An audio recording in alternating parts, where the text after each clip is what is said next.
Hey everybody, welcome back to Skookum Milling.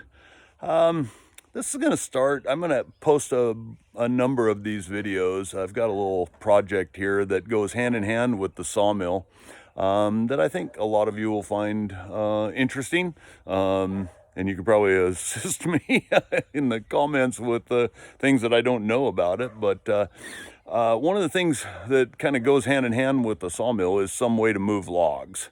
And so in anticipation of my sawmill coming in, because it took like 9 months from the time I ordered it till it came in.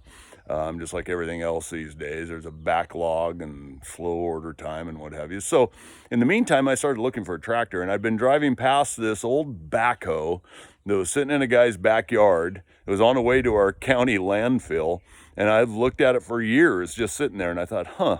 So one day I just asked the guy, and he said, yeah, I might be willing to sell it. Anyway, we went back and forth a little bit, and I ended up buying it. And so here it is. I'm going to show it to you. It's a 1966 Case 530 CK backhoe. It's an industrial tractor with a backhoe attachment on it. It's got a 188 Case diesel motor in it. And yeah, great old tractor. I've already done a lot of work to it. So we're kind of coming into this halfway through the project maybe. But anyway, it'll be interesting because what we're getting into now is the motor. Because I had a little difficulty with it, and I'll talk about that later. But yeah, let me just show it to you here. Okay, so here it is. I've just got it sitting out here right now, and so you can see it's got a nice big bucket, and you can see the difference in the paint and what have you, where I've been kind of slowly working on things. Now, this is not meant to be a restoration. It's a working restoration, so where I can paint, I will, but I'm not going to get carried away about it. And you know, I basically pressure wash it off and wipe it down a little bit, and then put some implement paint on it where I can. And you know, I'll probably do some stupid things like get new decals and stuff made for it. But in the meantime, yeah. So when I got it, it was in pretty rough condition. It did run. But it had no brakes. The hydraulics barely would work. There were leaking cylinders everywhere. One of the rear tires was completely blown out. But it did run and it would move. So I was thankful for that. I thought, well, I can work with that. So I have zero experience working with farm implements. So this is all new to me. While I'm very mechanically inclined, I've never worked on a diesel. I've never worked on a tractor, so it's been a learning experience. So I spent most of last summer going over and getting things functional. You can see it's got a pretty good sized backhoe on it. And it's got this big thumb, which will come in very handy for lifting logs and what have you, and moving them around eventually. It's mechanical, it doesn't have a hydraulic control on it, but the backhoe is all hydraulic. And so it had a lot of leaks. Worst things were these stabilizers wouldn't even stay up. So they were the first things I rebuilt. Then I had to rebuild the lift cylinders for the bucket. Rebuilt both of those. On this other side, it's got an additional. So I had to rebuild this cylinder as well.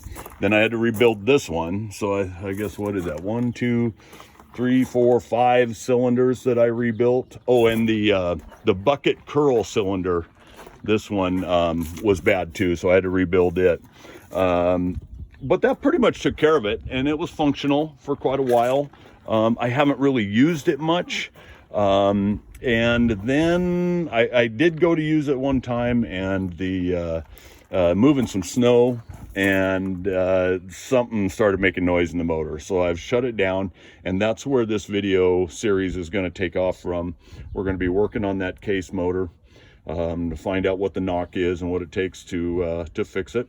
So some of the things that I did already were, besides those hydraulics, the brake system is down in here. Neither one of those worked, so I had to take that all apart and rebuild all of that. Seat, of course, was shot. I did manage to find new seat cushions for it, so I put those on. And you can see I've been doing some repainting as I go along, like I say, but I'm not getting carried away about it. The backhoe portion, as I said, it's an attachment. Comes off with these big wing nuts, and you can see the other one down there, and 2 on the other side. And you can just drive away from the backhoe once you have it blocked up and what have you. And then it's just a tractor. I did find, though, it is quite front heavy without that backhoe on there, so you either got to add weight to it or something.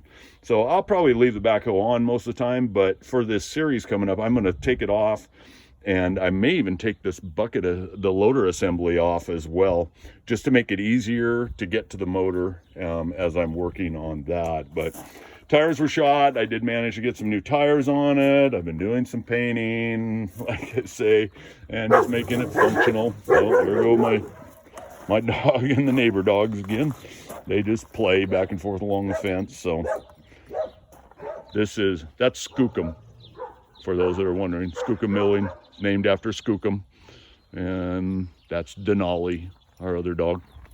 So yeah, so just a quick shout out about this thing, and I think what I'm going to do today is try to get the backhoe off and be thinking about maybe how I can get the loader assembly off it.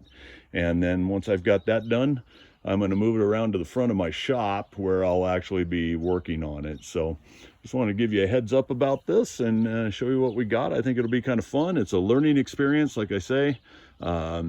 So I will appreciate any help from people that have knowledge about them, and we'll see what happens from there. Okay, thanks very much. See you next time.